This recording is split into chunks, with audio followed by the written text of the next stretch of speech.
یک مردک اگه تنظیم نبوده پیشتر برای فرزند خیلی پس پیش نگاه نمیکنن زندگی میکنن یک 15 نفر شده بعد همه هر بیگه ای کار خستش که میامده که زنش سر میکرده نه آتش وقتش رو بسید 5 تا بس بسید زنه قوت از تمالو تران کشم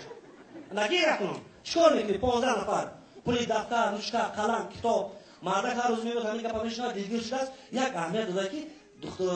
خانه همسایه با یک زن شوهر ندارد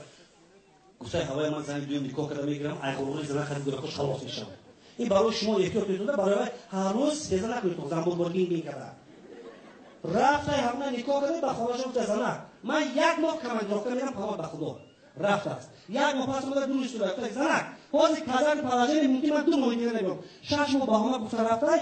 ما شاشو دا فکر کرده با هم پوچ دیگه فکر کرده چه زنک بالا پوچ بالا کو خیلی فهمیده رفته مردک چی کار میخواد شما چی پرابلم داره یعنی چه گپ زنیته یک خانم برآوردیم اگر کدوم مردک دو زن داشته باشه یک زن شاکوشات بعد چی هم شما که کشمی این زن گفته تو دیوانه نی 35 سال حیات من که من میکشی 10 تا گلک سگره میموند 12 تا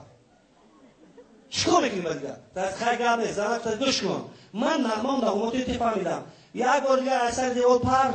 با کازر نبرم و دختر همسایه کش پیش من بیو پرابلم من نشه دیگه این مرداش تو فهمیدن بود من بعد وقت فهمیدم تو خاطر گشتم خاطر گذر کن تیز رو مردا خودشون دویده رفته است اونجا بودم کشی خونه همسایه این زن 18 داره باز میبیاد باز میبینه نیم ساعت یک ساعت اشو داره نیست 3 ساعت اشو داره نیست تا بیو ببینم که چی میخواد کرد بیچاره زن که ساعت 2 شب واسه دیوار پاره گذاشت خانه تو که جیم یگم کسی نکشته یک اهمیت داره نوربون هست نه پایان داموندگی بود بالا موندگی بود شوهر منم بالا هر جا باشد در بالای بوم کشته شده میرسون نفهمم گفته بیا ببینم بچه‌ش رو بخونم بعد جیگرم تر شود گفته زور زده بالای بوم برآمده بیند که حقیقتا یک شوهرش زن دیگه کشته است اونجا کشته است تو ای میگویی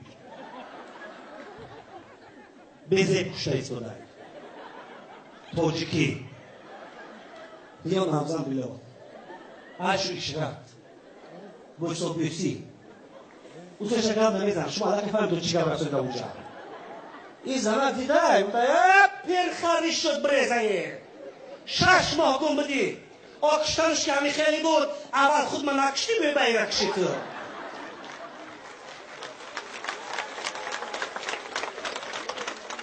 یک مرده که دیگر ریش کشتونه که زنش در اومده هم مردک تینجی بود هم تینجی چی باید میگیریم؟ خریش میگیریم چی باید 3 ماه شد گشته این روز میگیریم او خیلی گشتم نه شما یکم بالا داره یکم اویوی نو یفتگی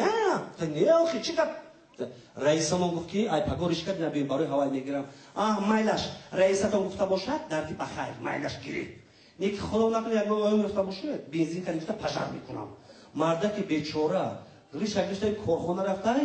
تو بگه فکر کنی موضوع خونه رو هنوزم به چه فهمونم که ای باورش نبرم مثلا خیالم نکردم یا اون اوی من نیفتم نگاهش دگل کدیل جگر او خوردگی بای با بگه خدا با آمدش تنگ زدش آمده بی ها آمدم خوراک میخوره میگه که نمی مردک بیچاره میدونست که میبخشه من از درش ملایم خلوق یا روز خوراک من دو روز دیگه فراموش میکند تو زگر هم دو یک خود باشه با جنگ شد خوبش اكو ای بالا هزار تا کن نه زنک جون من خود نمیخورم این زن تاجیک شما به بالا ریش نگرفته خونی کدام زنک رفته سیر کرده رای کرده